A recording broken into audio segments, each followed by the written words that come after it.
My name is Will Murphy, and I'm with Case Strategies, and I'll be one of your hosts tonight for the Tarrant County Transit Study public meeting, hosted by the North Central Texas Council of Governments.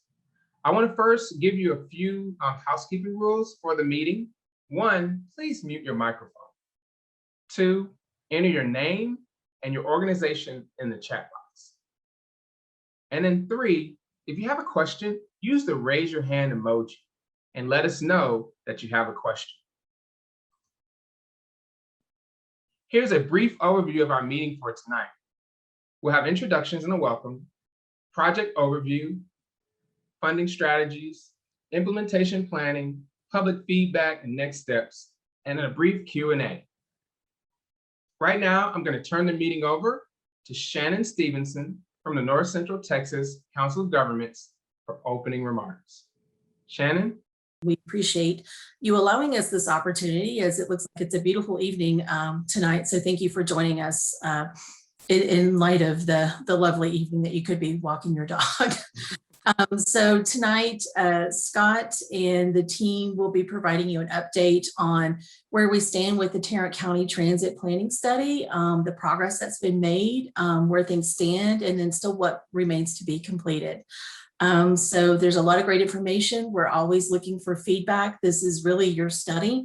So please feel free to submit a chat or a comment or raise your hand as you have questions throughout the evening, because we definitely are looking for feedback. But with that, I'm going to go ahead and turn it over to Scott so he can get started. Thanks, Shannon.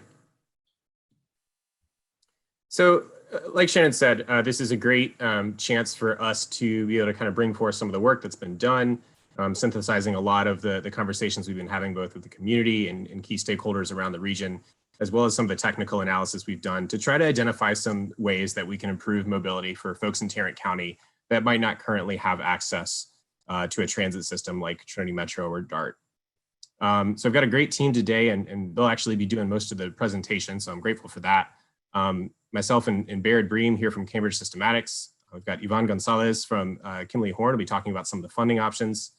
Jim Baker from CTG will be talking about the scenarios that'll be presented to you tonight. Marlene Connor from Marlene Connor Associates, an expert in implementation planning, as well as Will and Alicia from Case Strategies, who are helping out with logistics and the public engagement. So appreciate you all for coming out as well. Next slide. So stepping through the agenda quickly, I know Will covered this for the most part already. We'll go ahead and jump right into the scenario development. When I say scenarios, this is really just describing the menu of options available. What we've done here is essentially take a bunch of the different types of transportation that are available, everything from buses to exploring more innovative and more recent tools such as partnerships with Via and Uber and Lyft, et cetera. Some of those have already been working really well around the region. And seeing how we might put those together into a cohesive transit strategy for Tarrant County.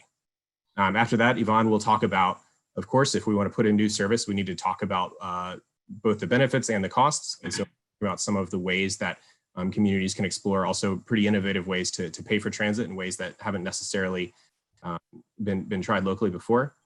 Baird will talk about the next steps in implementation, and then we'll open it up for some questions and answers. Next slide. So, and I know folks may or may not have already been involved with the study either through the advisory board or through the previous engagement or the survey, but briefly, the study is to identify a comprehensive approach to planning and implementation transit service outside of places that are currently served by transit agencies. Of course, the Fort Worth, Dallas, Denton region has 3 major transit agencies, as well as several cities who provide transit services on their own, such as Arlington, but that still leaves a lot of folks in the region, including Tarrant County, that aren't necessarily covered under the umbrella of one of those agencies. That doesn't mean that folks that live here don't have transportation needs, and not all of those needs can be served by cars. And so our goal here is to identify some strategic options, review what's available, and start to sketch out ways that municipalities might move forward to find a really right-sized approach that meets the residents' needs. Next slide. So like I said, we're focused on the areas of Tarrant County outside the Trinity Metro service area. Of course, it's really not that simple as this complex map kind of shows. We've got a lot of different types of mobility solutions. Some of those are fixed route, some of those are trains, some of those are express buses. We have a plethora of what we call demand responsive services. That can be anything from paratransit that might serve a medical need, as well as partnerships with vendors such as Via and Uber and Lyft.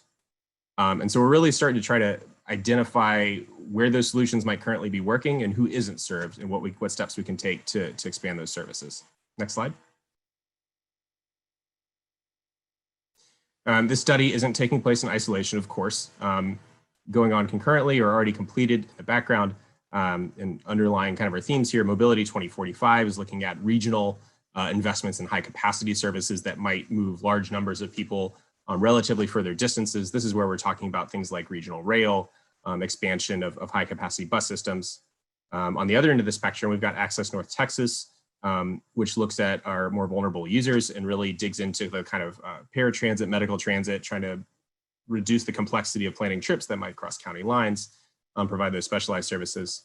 This study, the Tarrant County Transit Study, kind of takes place in the middle, right? We're looking at bus and demand response, less of the high capacity systems and a little bit less of the paratransit system, but look at that kind of middle ground, right-sized solutions that might work well for folks in Tarrant County. Next slide. And so, as we said, we're a good way into the study. We've published an existing conditions report that's available on the website. So a lot of good information there on demographics and travel patterns. And right now we're in the thick of starting to iron out what these scenarios look like. And Jim Baker's team has put together a great menu of options that shows a lot of different trade-offs between different approaches. And so we will go through those tonight, as well as talking about some of the funding and finance options from Yvonne's team, and go to Baird and Marlene with some of the implementation plans. And this is really where we're, excited to hear your reaction, see if this sits right, see if it makes sense, see if it's clear, and make sure that the final product we deliver is something that, really represents the needs of the region. Next slide. So with that, I'm going to go ahead and hand it over to Jim Baker, CTG. Great. Good evening, everybody, and thanks, Scott. Yeah, as Scott just mentioned, really the purpose of developing these scenarios as part of this study is really to just understand or determine the feasibility of what new and local regional transit services might look like in areas of Tarrant County that currently have no service, is what they might look like. So this is a map Scott showed just a minute ago. So really our area of focus is anything that's not in green. That green is where Trinity Metro currently has service, and not in those hash marked areas. That's where between Trinity Metro and Arlington, they provide what we call mobility on demand services with Via or partnerships with Lyft, things like that.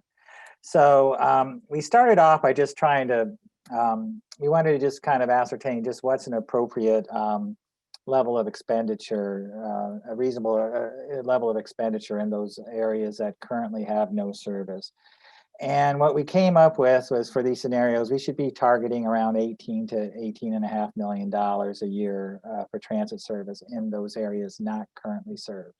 And that's just based on looking at current expenditures by Trinity Metro and Arlington Via. Next slide. Next slide, Will. There. Okay. So this is just really kind of showing the math behind those numbers, where we just looked at for Trinity Metro and Arlington that currently has mobility on demand, or again, what we call mobility on demand services with their partnership with Via. What that expenditure is per person and per job within their service areas. And we just multiplied that out by the number of residents, the number of jobs that are in those unserved areas of Tarrant County, and we came up with around $18.5 million as what we thought was a reasonable first cut means of trying to identify potential transit service in those areas. Next. So you're going to see these scenarios. They really they differ between what they prioritize. They prioritize local services, which is more local fixed route service, or circulators, or on-demand services like the Via, like the Zip Zones, and regional services that are more the commuter express services from park and ride lots to major employment centers. I think this next slide, you jump to that, kind of describes it a little better here. So again, on the local route side, on the local services sides, we're looking at, where are there areas that are appropriate to consider new mobility on demand services. Again, those are like those partnerships Scott mentioned earlier with Lyft or this service in Arlington that's provided with VIA. As well as for those on the local side, are there areas that might be appropriate for traditional bus service, like what you see when you drive around in Fort Worth with Trinity Metro buses? And those tend to be more appropriate for more medium density areas. And then on the regional side, we're really looking at where there might be opportunities to provide new commuter express services to major employment centers. Next. So I want to talk first about local service and how we identified those needs in those unserved areas of Tarrant County. And really, we focused it on two criteria there. First, we looked at where are the population and employment densities in areas that currently do not have any sort of transit service, fixed route or mobility on demand services. And second, where are there minority population densities or low income population densities that currently do not have access to transit? So that's kind of the two criteria that we were really focused at in terms of trying to identify where there might be opportunities to introduce new local services. Next. So if you look at Tarrant County overall, it averages 5 people per acre. That's population plus jobs. So between people working in Tarrant County, people living in Tarrant County, that average is around 5 people per acre. If you look at some of those unincorporated areas, particularly over on the western side of the county, it's obviously less dense. It's less than 1 person per acre in many areas. But there are some areas that we saw, like White Settlement, Watauga, Bedford, where you have some fairly high densities that are twice as high as the county average or higher.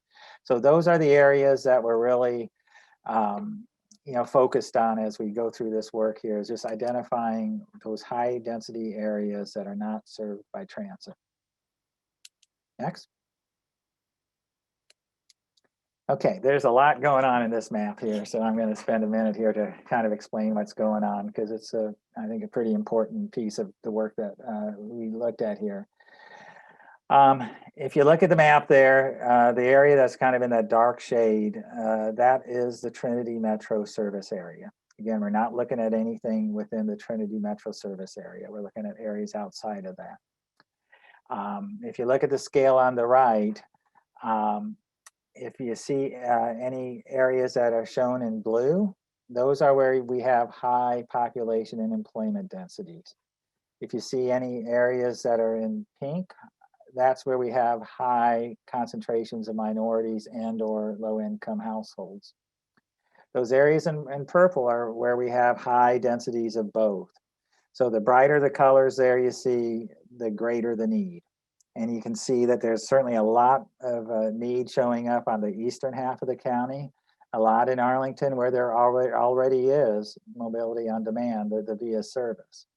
So, what we were really focused on where are areas that currently have no service. And you can see along Highway 183, along in Hearst and Bedford and Euless, concentrations of high needs that are popping on this map. You can see over in Watauga and Haltom City some areas, as well as some areas over on the west and south side of the county, such as in White Settlement and Forest Hills. So this is kind of helping us identify where we believe there's the greatest potential for introducing some new local services. And next. So we broke it down a little further, just kind of breaking out, where are the highest concentrations of population and employment, where are the highest concentrations of minority and low income households. And that's what's shown here in this dark purple. All those areas there in dark purple, they seem to stand out above anywhere else as kind of the greatest potential need for local route services. And you can see those cities there listed on the right. Next. So next we looked at kind of a step down from that, you know, a little lower densities there. You know, oops, I think you skipped a slide, Will.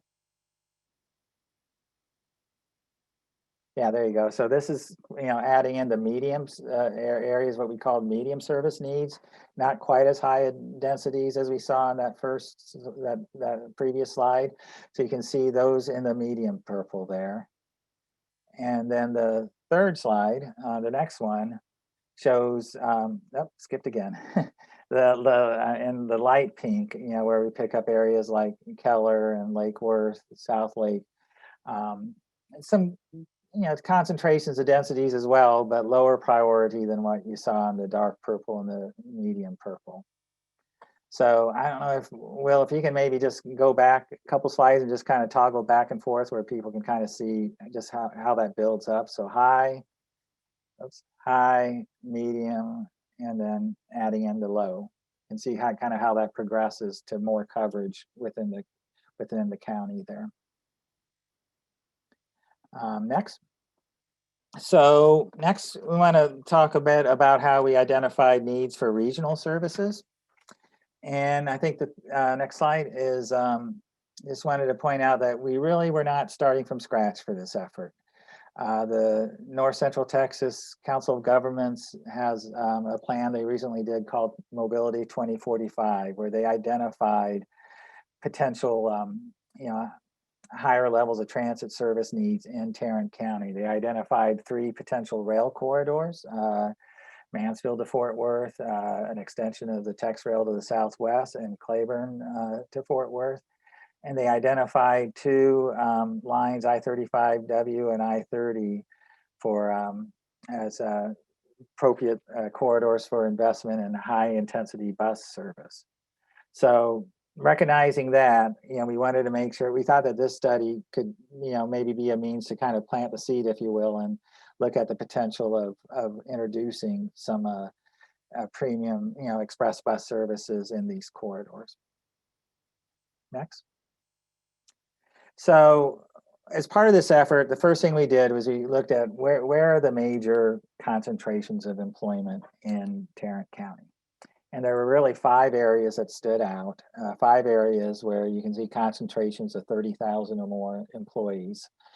And those were downtown Fort Worth, Grapevine, the airport, Centerport, and Central Arlington, which you can see there on that map. Next.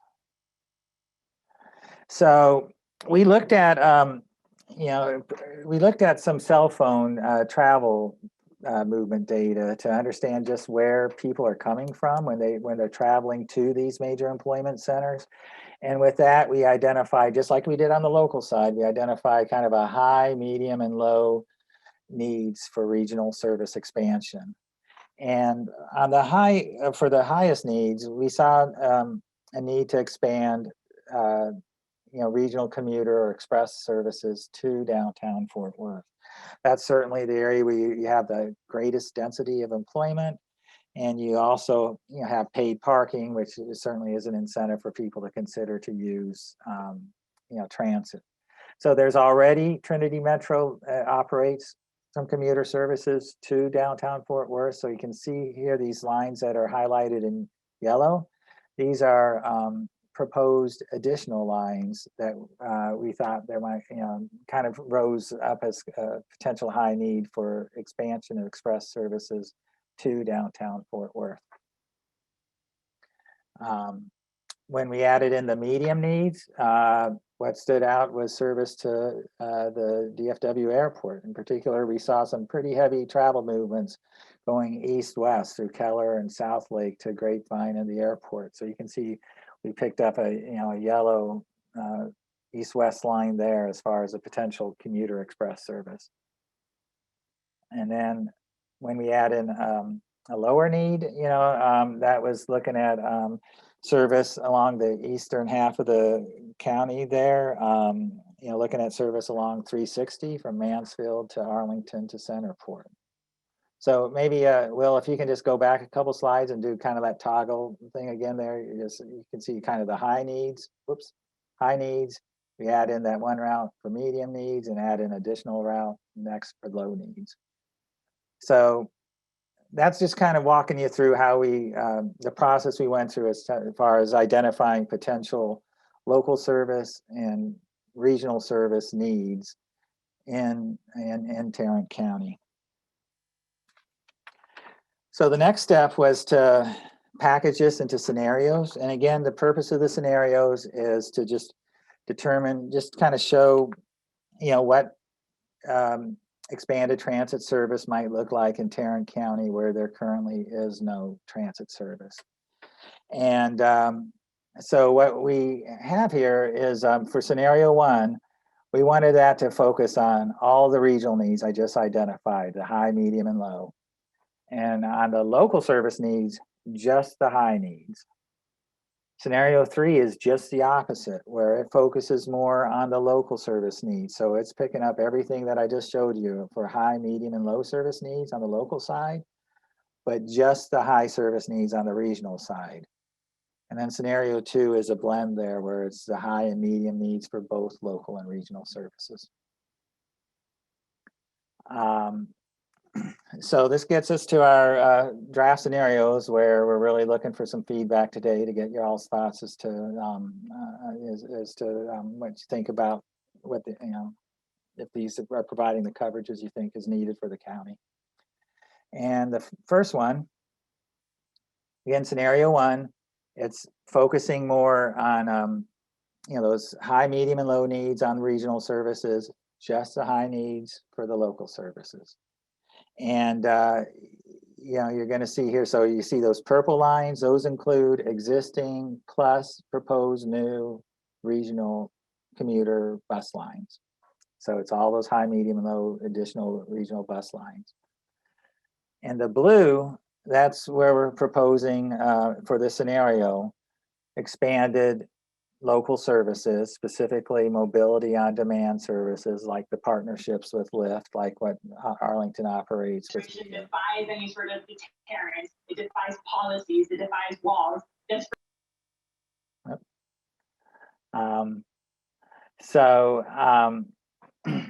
One thing I would just want to note there that, you know, these are package as scenarios, but by no means should this really be considered like a countywide plan. It's certainly, it's built in a manner where any municipality or group of municipalities could certainly move forward if they wanted to with expansion, you know, introducing transit services in these communities, you know, and scale it up or down as needed there. But just for purposes of our analysis, we needed to package it together as a scenario. So you can see in this scenario, back real quick to scenario one. Scenario one there, a little over $18 million to do everything that's shown on this map.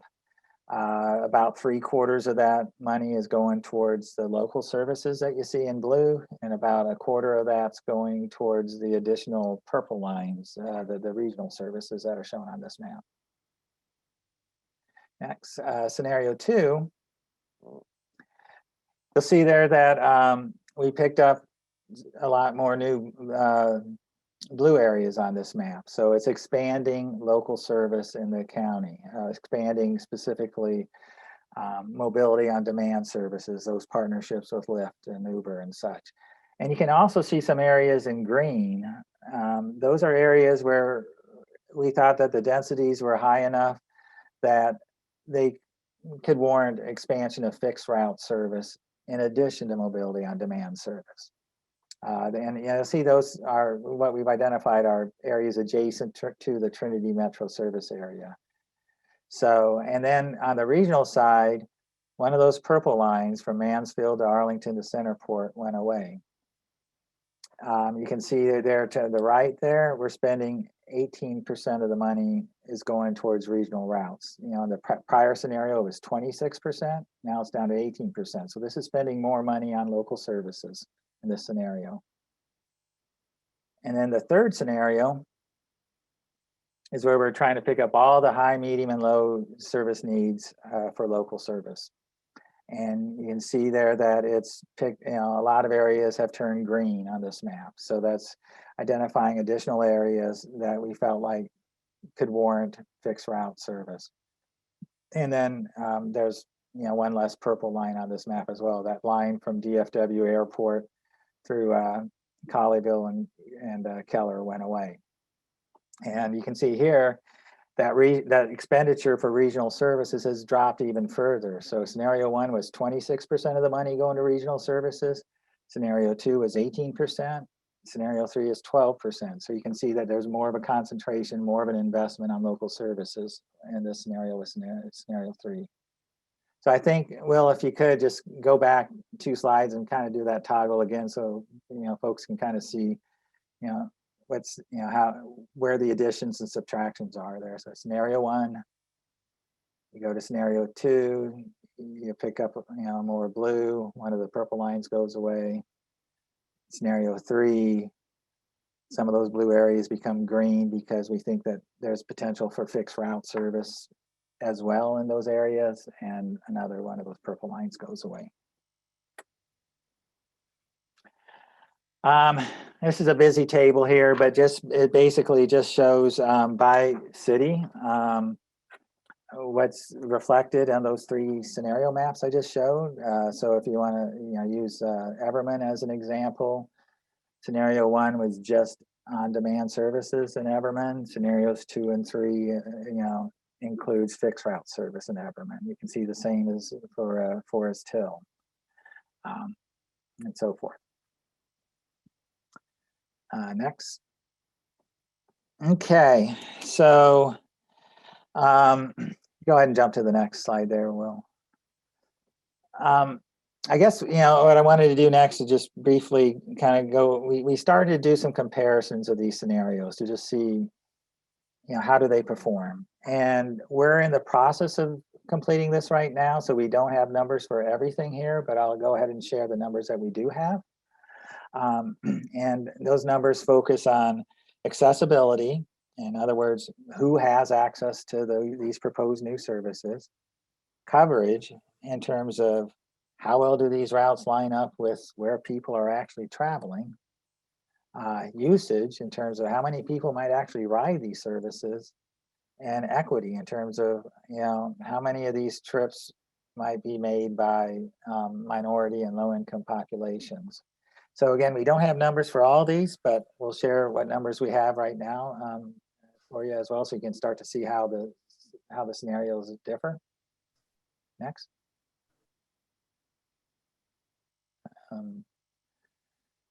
Okay, so mobility. First of all, I want to just talk about accessibility numbers for those areas that were shown on blue on those scenario maps. So where we thought mobility on demand services might be appropriate, where those partnerships with Lyft and Uber might be appropriate. And you can see there with scenario 1, an additional over 580,000 people, live in those areas that were on blue in scenario 1, and how that increases with scenarios 2 and 3, where we added more areas to where 680,000 people now have access to mobility on demand service. And you can see similarly those employment numbers as well on the slide. Next. I showed you some areas in green on those maps that showed that were areas where we thought there was a potential for some new fixed route traditional bus service like what Trinity Metro operates. Scenario 1 had none of that, no additional fixed route service. Again, that scenario was focused on trying to enhance regional service. Scenario 2 did have some fixed route service. It added about 13,000 people that would have access to fixed route service that currently do not today. And then scenario 3, you can see it's a big jump with 97,000 people that would now have access to fixed route service. And again, you can see what those numbers are on the job site as well on the slide. Next. We looked at access for 2 fixed route service as well for minority and low income populations. Again, scenario 1, no local fixed route services. Scenario 2, just a little bit of new fixed route service. So 2,100 minority population would have access to fixed route service that currently does not today, 500 low income population. And then you can see scenario 3, that number grows significantly to 20,000 and 3,200. And then last, we looked at regional employment. We looked at on the regional routes that were proposed for these 3 scenarios. What does that do to access to those major regional employment centers? So this graph on the left first looks at service to downtown Fort Worth. There's almost 47,000 jobs in downtown Fort Worth. And right now, between what Trinity Metro offers and TexRail and TRE, around 480 some thousand people are within a reasonable driving access to rail stations or park and ride lots that could get them to downtown Fort Worth. In all 3 scenarios, since that would increase by an additional 118,000 people that would have access to those 47,000 jobs. Again, scenarios 1, 2, and 3, those, those, we had 4 new routes to downtown Fort Worth. That was in all 3 scenarios. So that's why you see that number is consistent across all 3 scenarios. In central Arlington, where there's about 37,000 jobs and there's currently no express or rail services that provide, to that area. Scenario 1, where we tried to emphasize regional services, provides access, for 65,000 people to those 37,000 jobs. Scenarios 2 and 3 reduces that to around 35,500. And next.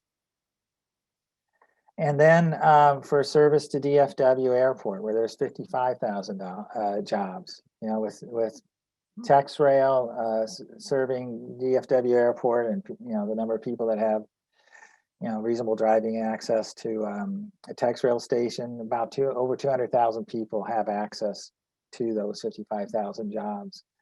In our scenarios 1 and 2, where we had a new route to Grapevine and DFW Airport, that increases that by an additional 121,000 people. And then last to Centerport, where there's around 49,000 jobs, and Centerport's served by TRE, which provides access to around 97,000 people to those jobs.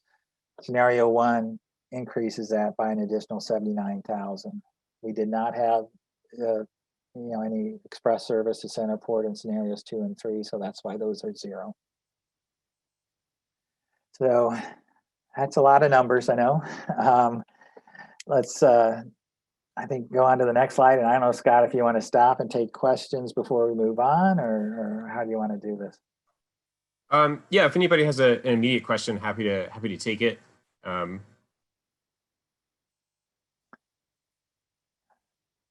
I just did want to note that we are looking at these other performance metrics as well, and they're in process right now. Specifically, just how many people might use these new services, how might it benefit specifically minority and low income populations, and breaking out as to the benefit from those new mobility service on demand services, new local services, and express services. So that's still in progress, and which is reflected on the slide. And then last, next slide.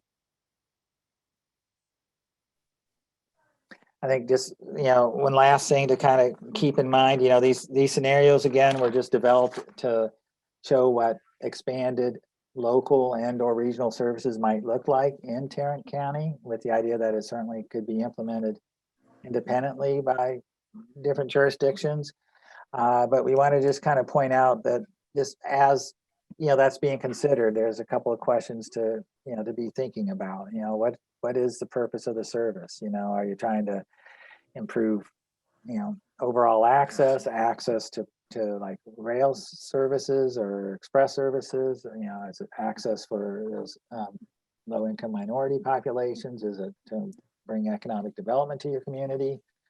How well do these services connect to that regional transit network. Again, I think, having those connections to regional services, you boosts the performance there for any sort of mobility on demand or local service. And then third, we made some assumptions here as for purposes of these scenarios as far as a level of expenditure, but certainly that can be scaled up or scaled down as needed. And so that's kind of a third question to be thinking about as you go through this, is just what's the right size of service, given the community characteristics. Yeah, and that's really what we want to focus on, right? Like in some situations where you might be looking at a very urban area and you're talking about making a major investment in rail or bus rapid transit, you might be thinking a lot about, well, what kind of ridership are we getting? Is this really something that will serve enough people to justify this significant public investment? In this case, we're talking about areas that might already be spending a lot of money providing paratransit service and just want to provide a better level of service to those customers, giving them, maybe same-day access and reducing the expense per trip. It might be an area that's experienced a lot of growth and is ready to start talking about transit in the community, but maybe not ready to make or even have the density to justify a significant expense, in a more rail or BRT focused manner. Do you have a question here? Commuter rail service out of Alliance Corridor where there's an explosion of jobs and population. So for the most part, when we're talking about rail, we're talking about a long-term investment, right? It's to put in a new rail line from planning to pour in concrete is and I'll just say it's getting close to double-digit years. This study is a lot more focused on near and medium-term steps in the context of the Mobility 2045 plan, which does address those commuter rail, those bus rapid transit, those larger express bus dedicated lane sort of things. But when you're talking about that explosion of jobs and population, we do want to make sure we're addressing at least the first steps for transit for some of those reasons in the near term. It's a great question. Any other questions on the scenarios? And we'll have a chance to kind of come back and talk through them a little bit later as well.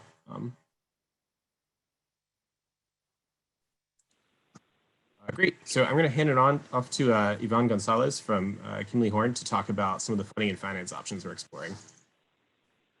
Thanks, Scott. And when it comes to funding and finance, I kind of want to step back from those scenarios just a bit and kind of talk a little bit about the approach and how we get to those scenarios. And so we started this with really, some questions that drove the process and our approach on what type of services make sense. What are the funding mechanisms? What is the cost share balance, and what are the requirements of some of this funding?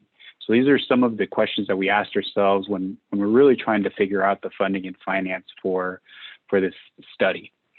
Next slide. The next, really, we wanted to find an approach. Tarrant County has a lot of municipalities, a lot of cities, but we started to identify some similar characteristics within groups in similar cities. And that could determine some coordinated funding and programs and potential cost share by those categories. And so I wanted to walk you through what those categories are and then kind of walk through the approach of how we are right sizing some of the funding strategies that could be appropriate for those. Next slide. The first one is the rural community. So this is a municipality that currently does not have public transit and is not adjacent to public transit. And so we want to make sure that we're cognizant of right sizing because of their capacity. Next slide. And then self-sufficient communities. This is Arlington. They have a transit public transit system within their boundary, and they are self-sufficient, and they have their own system that can be expanded, but for now is within their boundaries. Next slide. Central City. So these are the municipalities that currently have transit provided by Trinity Metro. So these are the major ones that already have a system in place. Next slide. The outer system. So these are municipalities that currently don't have transit, but are adjacent to central cities that could extend transit because of their proximity. And so these are going to be an area of focus. Next slide.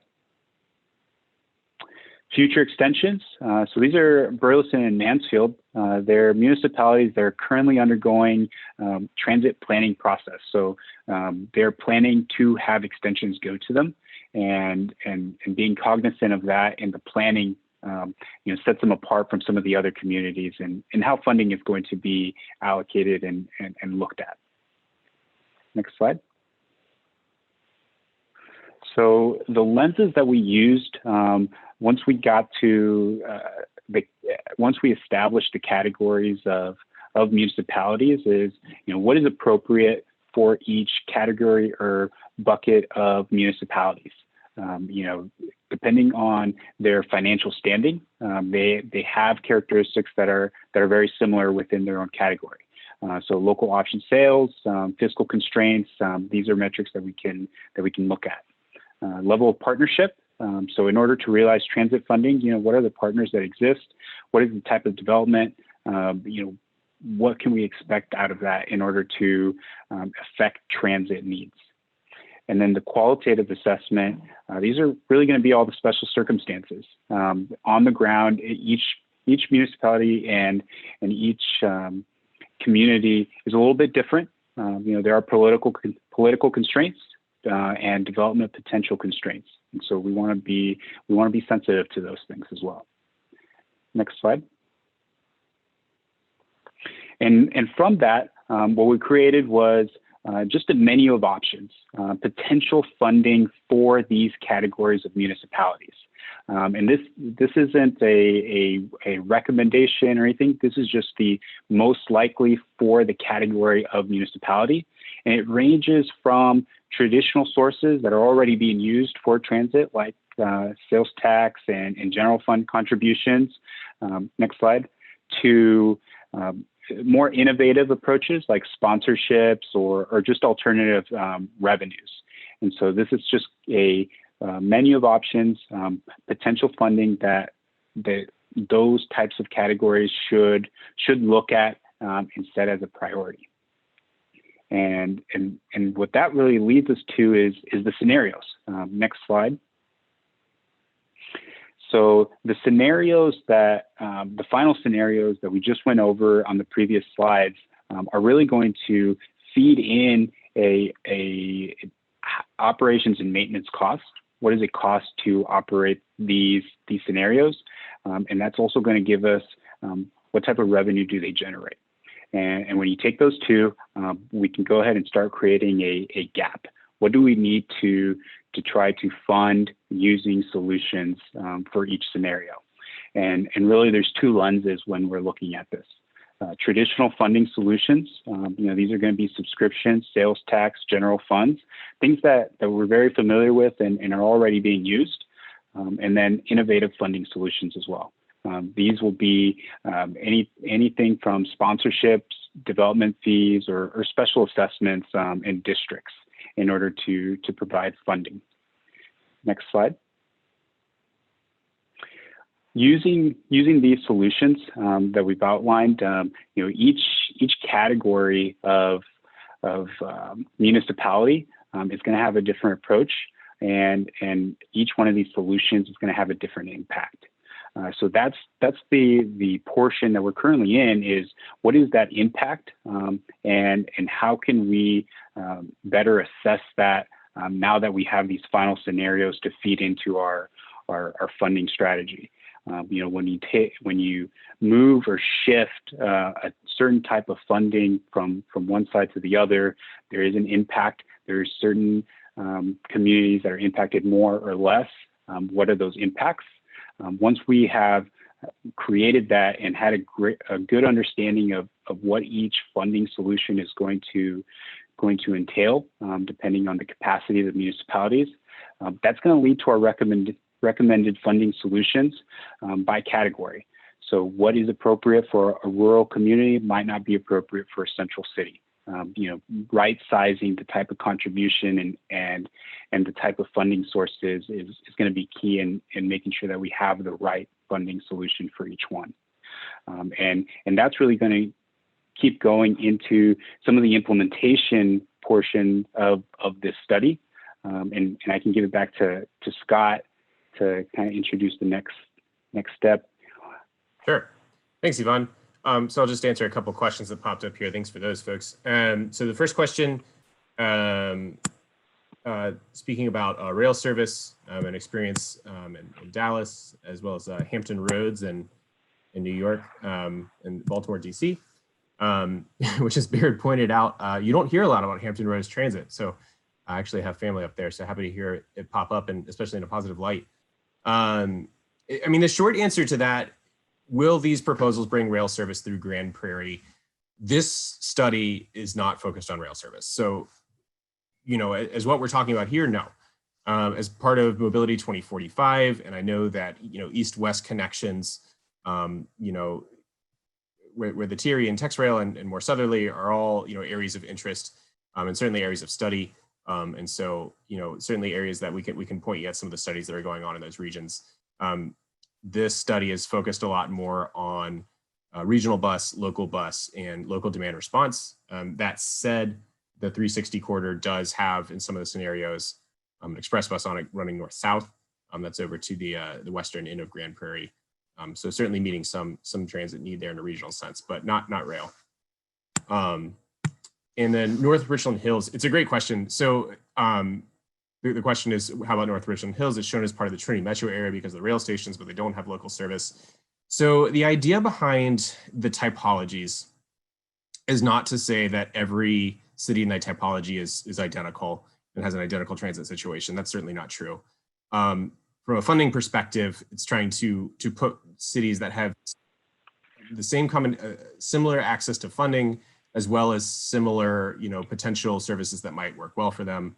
And so, you know, when we develop this menu of options that Baird will speak about in the near future, certainly anything on that menu could be, you know, applied to any of the municipalities, and we'll do the back of the envelope math. Just trying to look at the region in aggregate and saying, you know, these might be a good first look for cities that meet this certain set of characteristics. North Richland Hills was not placed as in the same way as other cities that might not have access to a rail station at all. And so that was the reason for that putting that in the typology like that. But that's not to say that, you know, these menu of options are prescriptive or, you know, the only options available. Just simply our first cut at saying, look, this is what makes sense. And we've sketched out, you know, some of the funding and the next steps in a political sense from what might be appropriate. Any other questions on the funding and finance?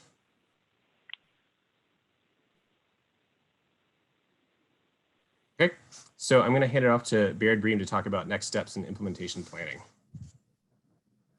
Yeah, good evening, everyone.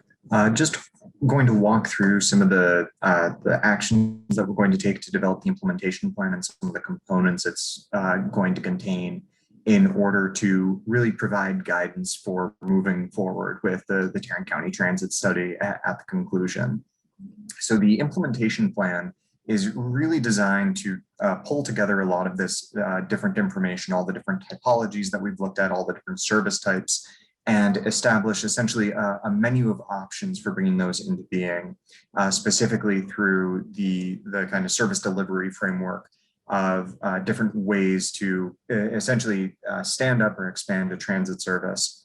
So looking predominantly at kind of three main categories: direct operation by a city or a municipality. This is effectively standing up a new agency within city government to operate and manage a transit service directly. Contracting with contracting with companies like Lyft, Via, or even more traditional transit providers like MV Transit or First Transit. This essentially involves treating the transit service as a procurement to be issued under a contract, and then the contract is administered while the contracted provider operates, maintains different components of the transit service. And then there's also an option for a purchased service agreement with agencies like Trinity Metro or DART, where a municipality essentially enters into a service agreement with the service provider, with these larger service providers, to essentially extend some portion of service or some level of service to the municipality. And there again, it's similar to the contracting with companies in that there's a contract administration process that takes place, but that relationship will look different, obviously, because you're talking about working with a public agency that maintains its own kind of internal operating standards, and your municipality will likely be subject to them. So we'll essentially prepare, as I said, a menu of options for those different operating frameworks that essentially detail some of the functional components or responsibilities associated with each of these models, such as defining the performance metrics that are critical, defining the administrative roles and responsibilities that would be most likely assigned to the municipality under the different operating structure, thinking about the different training components that are required either on the contractor side or on the municipality side, and also thinking about the regulatory requirements that the municipality would be expected to maintain under each of these agreements. We'll also be highlighting some best practices for providing that service based on some research and even local agency scans that we've identified. And the idea is that ultimately the municipality, can take a look at these different service options and essentially select the ones that best align with your needs, best align with your service typology as defined in this, and essentially use that to guide the ultimate stand-up and delivery of the recommended transit service. Next slide, please.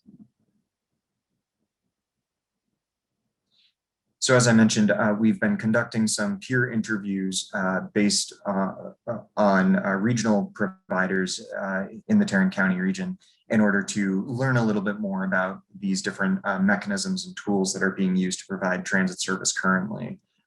Obviously, we're speaking to Arlington to discuss their Arlington Via partnership, speaking with DART about their GoLink program and their rider assistance program, and then speaking with Trinity Metro about their zip zones as well. And as part of those interviews and scans, we've been collecting a lot of the documentation, the contract administration or the service standards or performance reports that these agencies have used to manage their different services, to again identify some of the best practices and the opportunities and challenges associated with those different options. From that, we'll build the menu of options and really try to connect with the cities to kind of lay out the different strategies and the different processes for making decisions about how to move forward. Any questions on the implementation plan?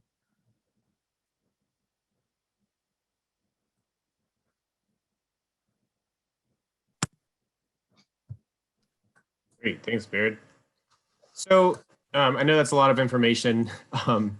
Ideally, you know, in an ideal world, we'd be able to kind of sit down and have one-on-one conversations with folks and not be trapped in an open forum like this. But, you know, if anybody has a question about anything we've seen, we can advance a couple slides, Will, the Q&A section.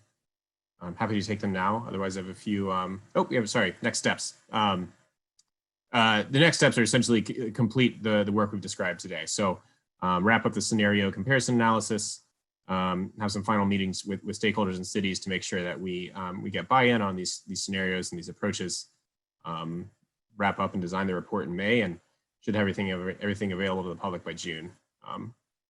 Thanks. So next slide. So we've got some great folks on the phone here to take some questions if there are any, or if you have questions, just things you'd like to highlight, you know, personal experiences, concerns, things that you want to make sure that we address.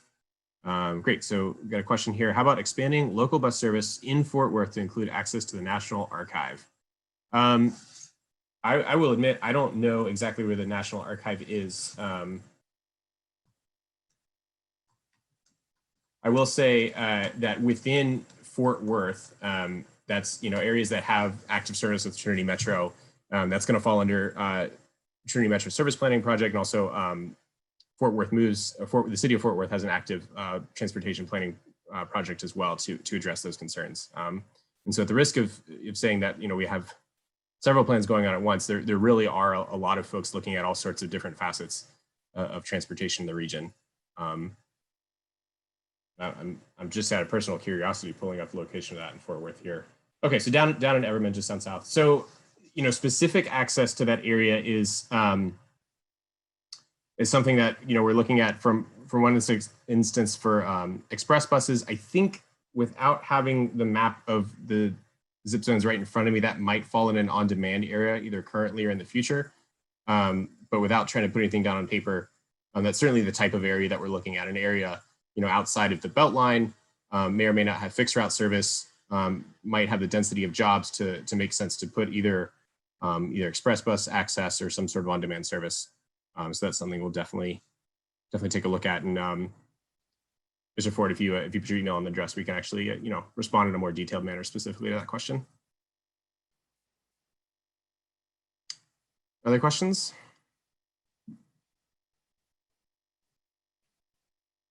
Yes, Brian asked if we'll have access to these slides online later. Yes, these slides, the recorded presentation, and all of the previously published material will be available on the website soon. And you know, as we continue to complete documents, those will all be available on the website for public consumption. So yes, lots of detail available.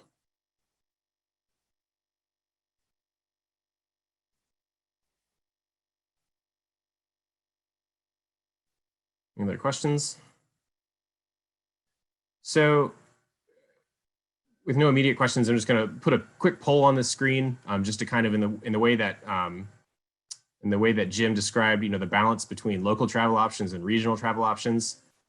Just a quick straw poll here to between local and regional, and see which kind of category of services folks are more excited about, which you think will make a difference in yours or the local residents' lives more. So maybe asking more generally, was that a useful way to break up scenarios? You know, trading off between, you know, kind of regional express services versus more intensity fixed route and local services and on-demand services. Did folks find that useful?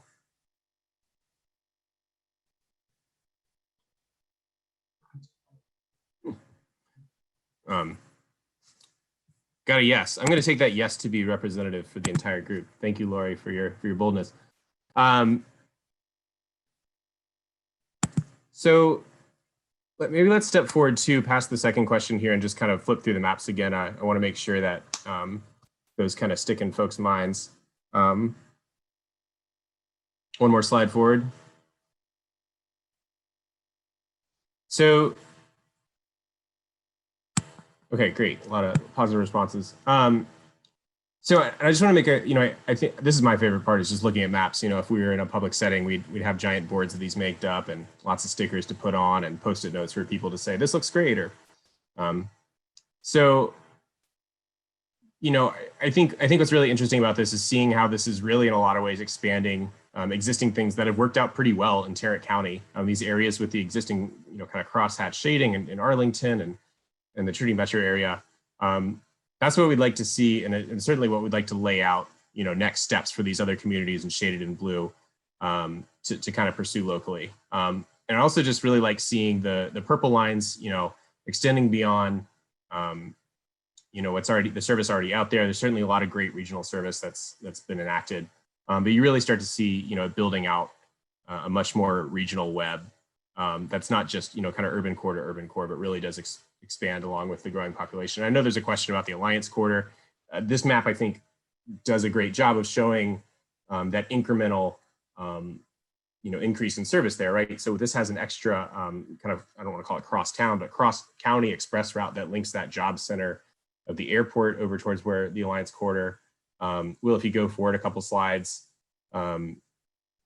seeing that shift into adding, you know, more and more of this on-demand service that, you know, one day could become a fixed route service option available in those regions. Thanks, Phil. That's a great note. We'll make sure to address that. What are we doing about relieving the I-35 Mixmaster congestion that resulted in the tragic pileup? Sorry, I don't mean to laugh. Mixmaster is great. Helicopter commuter, north-south commuter rail. We're not looking at air transport in this study. It for the moment is pretty niche and not quite cost competitive with some of the other options we're showing here. North-south commuter rail. I mean, yes, interstates have a lot of issues, safety issues, congestion issues. And so, you know, hopefully some of these services will provide alternative commutes. I think, again, Mobility 2045 is really where we're talking about that kind of transformative high investment regional services. Phil, making note about complementary paratransit services as well. Complementary paratransit, just to expand on that, the Americans with Disabilities Act requires any expansion of fixed route to include an expansion of according paratransit service for the 3/4 mile region around those stops. And so as part of the implementation plan, you know, again, this study is really focused on providing scalable options. So we used, you know, that per resident cost to kind of sketch out what service might look like. Service can be scaled up or down, and certainly taking into account changes in complementary paratransit service, whether that area already has paratransit service in place, or would need to enact new paratransit service in coordination with that fixed route service expansion. So that is definitely certainly one of the implementation steps. Question about transit to the Alliance area. Yeah, that was one of the reasons I wanted to kind of bring up these maps here, is to kind of return to, you know, the services available. I think that east-west route towards the north is an interesting example of service in that region.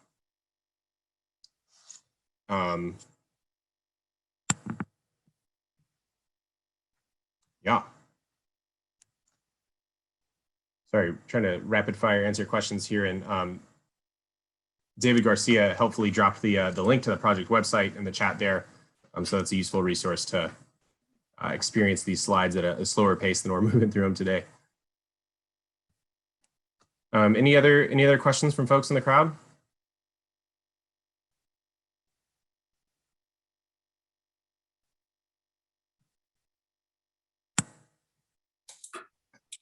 Hi, Scott. It looked like there was one related to the Alliance area. Somebody had asked about, are we considering the rail extension? And I think you had sort of answered it in the fact that we're not really focused on rail for this particular study.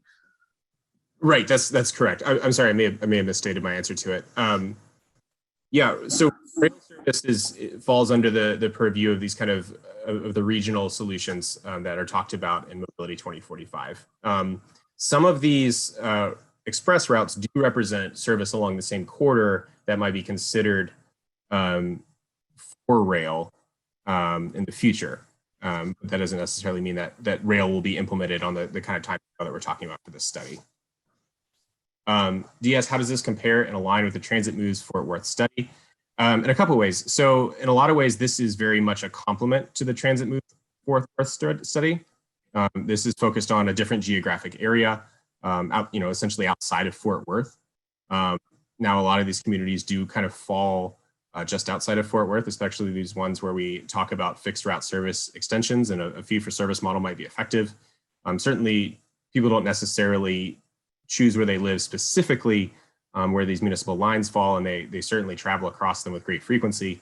And so, especially with the Kimley Horn folks, have Brad Lawnberger has a lot of activity within the folks who are helping with the Transit Moves Fort Worth study, and hoping to coordinate with them some, both for the funding and finance perspective, as well as the implementation plan, and make sure that, the idea here is to bring mobility options that do extend across municipal lines in a lot of ways, and kind of ease some of those mobility barriers between the two.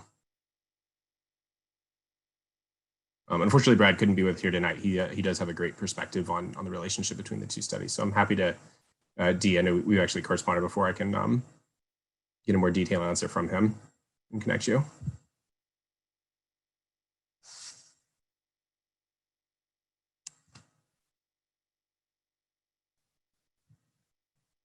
Will, if you move a couple slides forward to the website, just to make sure people have that contact information as well. Yep, on Facebook as well. So like I said, all this information, the recording of this meeting, the slides, as well as the recordings of previous meetings, and as we complete them, reports and documents will all be available at that website. So another note about commuter rail service to and from outlying areas not currently served, paramount in getting more people on board. Yeah, I mean, it's a great comment, right? It's a lot of the time you get this kind of chicken and the egg situation between, do we provide transportation infrastructure and then build up your land use about it, or do we kind of chase existing land use patterns, intensification with transit? And it can be really tough. Commuter rail service, a lot of times you're limited towards corridors that either have existing right-of-way or very expensive laying new right-of-way. When you're dealing with existing right-of-way, you're talking a lot to the freight providers who work on those corridors. And so commuter rail works really, really well when it works well. Then there's a lot of situations where it's been able to be installed at reasonable cost and provides great service. But for some places around the region, it's not quite as easy as a next step as perhaps an express bus or one of these kind of demand services, or connecting to something like a park and ride, some sort of first step into transit that might have a little bit lower initial capital cost, but still starts to develop that transit infrastructure and provide those mobility solutions. But it's a great point. There's a lot of regions, in Fort Worth, where the transit access is not caught up with the growth. Absolutely. And I just wanted to mention too that we mentioned it, I think, in maybe the first one or two public meetings, but we didn't mention it today. But this whole study was at the request of the Tarrant County Mayor's Council, and they were looking for short-term implementation strategies for non-member cities in Tarrant County. So really trying to look at solutions in the next 5 to 10 years that could be implemented to help at least provide some service and access for those residents. Realizing that the rail aspect is attractive and a lot of folks do want that, but those take 30, 40 years of planning well in advance to get that to the region. So I think for now we were looking for shorter term solutions, and so that's really kind of been that focus. We've had a little bit of elements to the long range and a little bit of nod to that long range element, but for the most part looking for more of those shorter term solutions. So it was really sort of a response to the request from the Mayor's Council. So that's sort of where we're at today. But those are great comments and something for us to consider in the future as through the Council of Governments. Sure.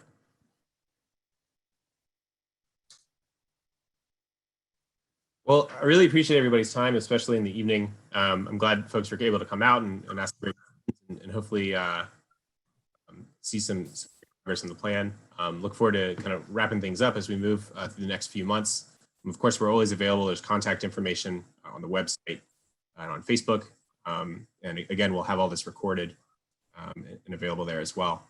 So if there's no other questions, thanks so much everybody for coming out. It's great to see folks, excited about transit in the region. Thanks to David and Shannon for leading such a great project.